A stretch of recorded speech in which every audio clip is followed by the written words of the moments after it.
Senhoras e senhores, autoridades e lideranças presentes ao plenário da Câmara Municipal de Sorocaba e telespectadores que nos acompanham pela TV Legislativa, através do canal 31.3 da TV aberta em sinal digital, canal 6 da NET, canal 9 da Vivo Fibra ou ainda pela internet, através do nosso site ou das redes sociais. Boa noite a todos. Inicia-se neste momento a audiência pública para debater as marcas da violência e o abuso contra crianças, adolescentes, mulheres, idosos e a importância da denúncia. Considerada um instrumento de participação popular, a realização de audiências públicas é garantida pela Constituição Federal de 88 e regulada por leis federais, constituições estaduais, lei orgânica municipal e pelo regimento interno desta Casa. Este evento é de iniciativa do autor da Lei Municipal número 11.767, de 30 de julho de 2018, que institui no calendário oficial do município o Dia Municipal Quebrando o Silêncio. O excelentíssimo senhor vereador Rafael Militão, que convidamos para que entre no plenário e assuma seu lugar à presidência dos trabalhos. Os eixos temáticos dessa audiência visam trabalhar as políticas de enfrentamento à violência e abusos. Qualquer tipo de abuso contra as mulheres, crianças, adolescentes e idosos. É indispensável refletir sobre promover a saúde física e mental dos nossos irmãos e irmãs que sofrem com esse mal. No que diz respeito às crianças e adolescentes, o Brasil lidera o ranking de violência contra crianças e adolescentes na América Latina. Algumas formas de violência consideradas é o abuso físico e psicológico, trabalho infantil, casamento precoce, a ameaça online e a violência sexual. As crianças também são as maiores vítimas de estupro no Brasil, segundo o Atlas da Violência de 2018. Vale ressaltar que, apesar dos números apontados pelos estudos no Brasil, há uma forte carência de dados sobre a violência sexual sofrida por meninos e meninas. Saber identificar esse tipo de crime é denunciar, e denunciar é fundamental para enfrentar essa dura realidade. Debateremos também sobre o abuso e violência sofrido por mulheres. Entre as ocorrências estão violência física, violência psicológica, violência sexual, violência patrimonial, violência moral, cárcere privado e tráfico de pessoas. Dados e estatísticas recentes sobre violência contra as mulheres indicam que agressões físicas e psicológicas são as principais formas de violência contra as mulheres. O relógio da violência do Instituto Maria da Penha aponta que a cada 2 segundos uma mulher é vítima de violência física ou verbal no Brasil.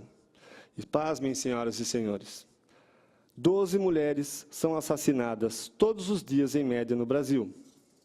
É o que mostra aí um levantamento feito pelo G1, considerado os dados oficiais dos estados relativos a 2017.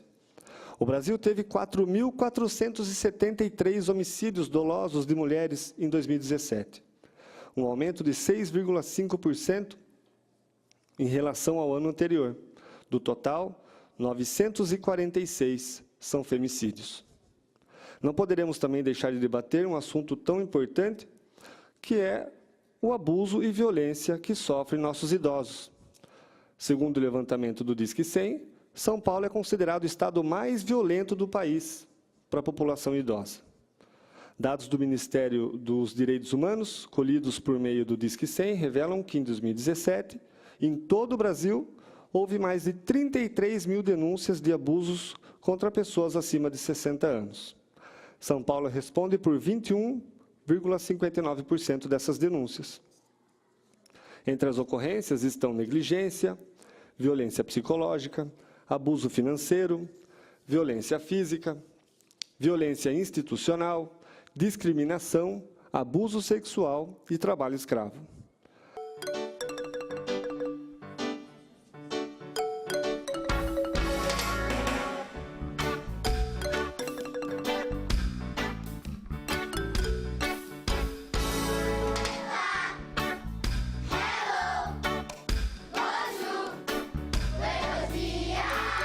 Nós somos crianças lá atrás, sonhamos como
Então, agora eu gostaria de convidar para a próxima aula, né?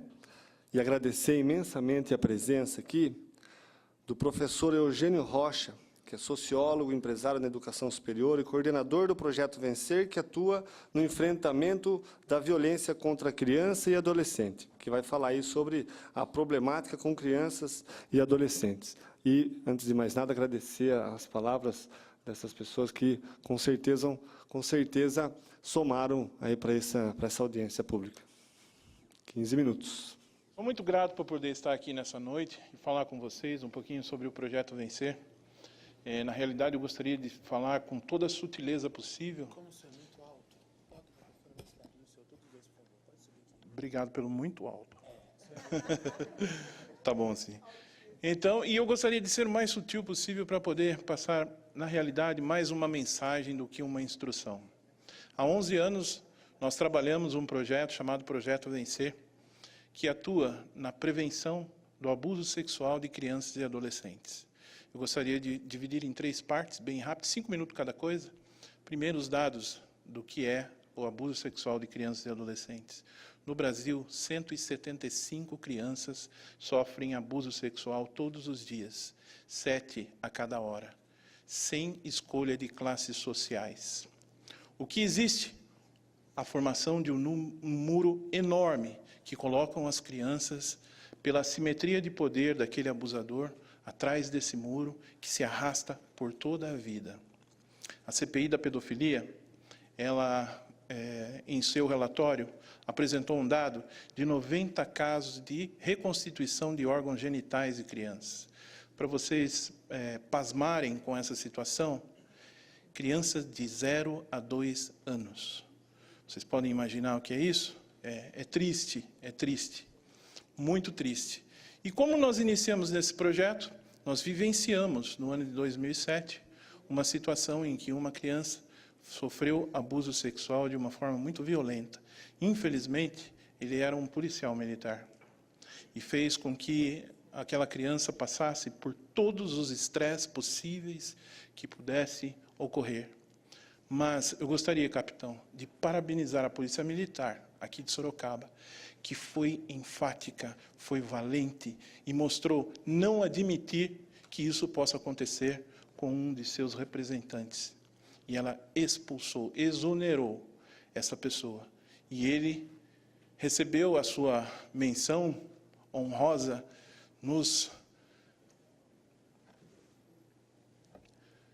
dentro de um presídio por 10 anos e 9 meses. E através disso, eu e minha esposa e minhas filhas pequenas, vamos trabalhar em benefício das crianças e adolescentes até o fim de nossas vidas. Eu gostaria de dizer que posso falar aqui horas e horas, sem cessar, de tudo que vivenciei nesse momento em que estamos atuando. São tantas coisas tristes, que eu não gostaria nem de falar. O que me traz uma boa sensação é saber que nós, com um trabalho de formiga, podemos fazer uma mudança enorme na vida dessas crianças. Eu me emocionei muito ao vê-las aqui. E muito obrigado, Rafael, por abrir essa oportunidade de estarmos falando sobre este assunto. Muito obrigado. Você é um homem escolhido por Deus para poder estar nessa cadeira, para poder estar nesse plenário, para poder nos ajudar a melhorar a cada dia, na condição de cidadão, a vida dessas crianças que sofrem com a violência sexual. Nós vamos falar em pedofilia. O que é pedofilia? Pedofilia é uma parafilia. O que é uma parafilia? É um distúrbio da sexualidade. É o interesse sexual por crianças fora da faixa etária. A pedofilia, ela está classificada num grupo de parafilia chamada cronofilia. O que é cronofilia? É a idade cronológica. E não existe só a pedofilia, existe a efebofilia, a ebofilia, a gerontofilia, que é o interesse sexual de crianças por idosos, que é interesse sexual por crianças de 0 a 2 anos.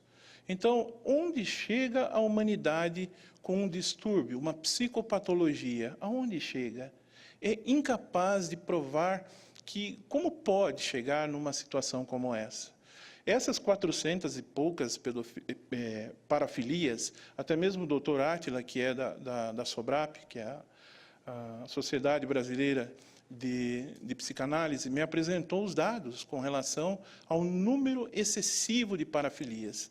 Pessoas que têm interesse por cadáveres, pessoas que têm interesse por animais, pessoas que têm interesse por objetos dos mais variados possível, interesse sexual. E a pedofilia é o interesse sexual por infantes até a idade pré-púbere, que vai desde 4 até 9 anos. E esse interesse sexual, ele não é crime. Como? Não é crime? Você é louco? Você está falando que pedofilia não é crime? Não está no Código Penal brasileiro. Não existe. Nem a palavra abuso sexual. Ele passa a ser crime no momento em que infringe o artigo 213 do Código Penal. Estupro de vulnerável. Com um agravante que passa a ir para um artigo mais efetivo, quando for menor de 14 anos. E assim é o artigo 217-A. E, infelizmente, nos tribunais são tratados como pedófilos a maioria dos abusadores de criança. É lícito que eu fale que nem todo pedófilo é um abusador. E nem todo abusador é um pedófilo. Portanto, você ter a patologia e você tentar o tratamento dela, essa é a melhor hipótese. Se você sair desse contexto, você se torna um criminoso. Aí sim, você vai responder juridicamente por esses fatos. Como trabalhar isso? E o que nós devemos fazer em relação a isso? Nós temos que trabalhar a prevenção. E como se previne a pedofilia? Através da boa educação. Educar. É assim que funciona. Nós atuamos no ambiente escolar por todos esses 11 anos. E o que nós ensinamos? Como proteger e como ensinar as crianças a se protegerem do abuso sexual. E também do pedófilo. Existem 2 tipos de pedófilo. Quais são? Primeiro, o compulsivo. Aquele que você não acredita que é uma pessoa capaz de realizar os seus intentos. Ele vai, primeiramente, conquistar os pais, depois a criança, para que possa cometer os seus atos mais horrendos. E existe o pedófilo predador, é aquele que nós devemos todo dia, se temos filhos, nos ajoelhar perante Deus, para poder pedir, por favor, que não se deparem as nossas crianças quando eles estiverem na rua. Eles saem para matar, para se satisfazer sexualmente, para ocultar cadáveres. E depois sumirem com ele. Em Tietê, há um pouco tempo atrás, nós tivemos a participação em um congresso, e lá, uma criança de apenas 6 anos saiu para levar a irmãzinha na escola. E não voltou mais. Era um pedófilo predador. Ele ocultou o cadáver e à noite se matou. E aonde está essa criança? Onde ele colocou ela? Onde ele está? E o que nós devemos fazer? Com todo esse teor tão grave na situação, no que se diz respeito ao abuso sexual, ao estupro de vulnerável, cheguei à seguinte conclusão: precisava fazer algo mais efetivo. Fiz muitas pesquisas e hoje pode-se entender que sou um especialista nesse assunto. Estando juntamente com o Dr. Átila na sua organização, formando psicanalistas com capacidade de entender o que é a pedofilia, o que é o abuso sexual, o que é a violência contra a criança. Com isso, reuni diversos valorosos amigos que me ensinaram muitas coisas. E uma delas é utilizando a metodologia pedagógica e a psicodinâmica para que, no ambiente escolar, onde existe o maior e mais poderoso braço da criança, para que seja protegida, num pedido de socorro, e que ela possa buscar o professor para ser o seu aliado. E ser um aliado tão efetivo que ele precisa trabalhar a prevenção, utilizando as metodologias pedagogia, é uma ciência que conduz a criança ao aprendizado. E a melhor forma de conduzir é ensinar através dos seus instrumentos pedagógicos, que são o quê? A musicalização, né? A motricidade, os movimentos, a neurociência, que é uma ciência tão inovadora. E com isso, eu propriamente cheguei à seguinte conclusão: como ensinar as crianças? Então, vocês vão cantar comigo agora. De 2 até 4 anos, você vai ensinar. Cabeça, ombro, joelho e pé, joelho e pé. Quem é professor e sabe isso? Tem um monte. Cabeça, ombro, joelho e pé, joelho e pé. Cabeça, ombro, joelho e pé, joelho e pé. Olhos, ouvidos, bocas e nariz. Cabeça, ombro, joelho e pé, joelho e pé. Nós temos que ensinar os nossos filhos e as crianças a reconhecerem onde estão as partes do corpo. Este é o primeiro passo.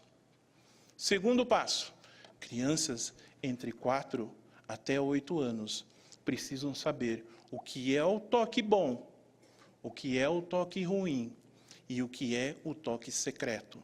O toque bom, o que é? É o aperto de mão, é o abraço singelo e sincero, é o beijo no rosto, é o afago nos cabelos. Alguém me diz, mas isso pode começar assim? Sim, mas não deve ser acompanhado de nenhum segredo. Então, este é o toque bom. Tem o toque ruim, que é o quê? O tapa, puxão de orelha, o beliscão, bater numa criança com qualquer objeto, causando violência e dor para essa criança. Agora existe o terceiro toque, que é o toque secreto, onde ninguém pode tocar crianças nos locais onde são cobertos pela calcinha das meninas e o sutiã das meninas, caso elas já estejam usando, e na cuequinha dos meninos. E nenhum adulto pode pedir para que nenhuma criança possa tocar nesses mesmos lugares. É obrigação dos pais estarem atentos na educação de seus filhos para que eles possam fazer a própria higienização. Mas nem mesmo os pais podem tocar nesses locais. Principalmente porque 75% dos casos são intrafamiliar. Principalmente por isso. E com isso, eu escrevi um livro que você pode baixar graciosamente na internet. Chama-se Luna e o Sábio de Terubim. Vocês vão entender todo um contexto de uma história que ensina as crianças a se protegerem. E o que o Sábio de Terubim ensina a Luna? Ensina o toque parará, o toque pereré e o toque piririm. O que é isso? O toque parará é o toque bom. O toque pereré é o toque ruim. E o toque secreto. E que nenhuma criança e nenhum adulto pode tocar em uma criança ou pedir para ser tocado. É o toque secreto. E aí, o sábio de Terubim ensina a Luna, sabe a fazer o quê? A cantar para as crianças para que elas aprendam. E começa bem assim. Parará, pereré, piririm. Parará, pereré, piririm. Se o toque é bom, você faz assim. Se o toque é ruim, você faz assim. Mas se é secreto, é só fazer assim. Fácil? Então vamos cantar comigo, né? Vamos ver se é fácil mesmo. Todo mundo lá atrás, todo mundo agora. Parará, pereré, piririm. Parará, pereré, piririm. Se o toque é bom, você faz assim. Se o toque é ruim, você faz assim. Mas se é secreto, é só fazer assim. Pronto, protegemos crianças com isso. E agora? O que a gente tem que ensinar? Eu acho que eu ganhei um bônus aí. O que a gente tem que ensinar para poder proteger as crianças na faixa etária de pré-adolescência? É ensinar 4 passos. Primeiro, se alguém mais velho quiser fazer com que você toque na parte secreta, ou pedir para que seja tocado, você tem que fazer assim, ó. Não, todo mundo fazendo não agora, todo mundo. Não. Ensinem as crianças a dizer não. Depois, continua insistindo, o que você vai fazer? Ensine as crianças a gritar. Ensinando as crianças a gritar por alguém que ela tenha confiança, por alguém que não seja o abusador, o nome de um vizinho, o nome de um parente, de um amigo, da mãe, para que não ocorra a possibilidade de sofrer abuso. Ah, insistiu? É hora do quê? Correr. Corre. Corre dali. Sai para lá. Foge. Tenta. Não deixa. Muito bem. Agora tem o quarto e muito importante ponto de ação. É preciso contar. Contar para o pai ou para a mãe. Se não for possível contar em casa, conta para o professor. O artigo 245 do ECA.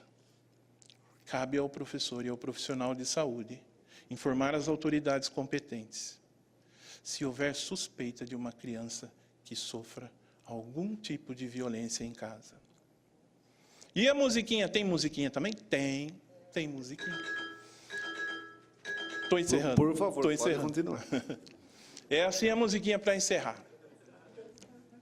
Diga não, mas se não der tem que gritar e gritar. Ninguém ouviu, tem que correr, tem que correr para contar, mas você tem que acreditar. Diga não e grita, vou correr e contar, mas você tem que acreditar.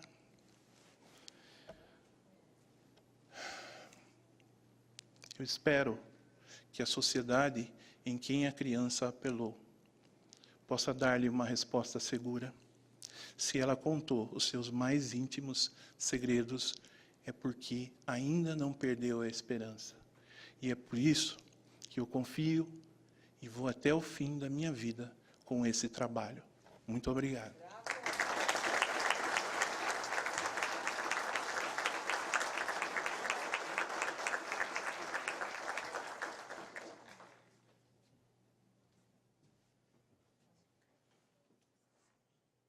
Que presente para essa noite, né?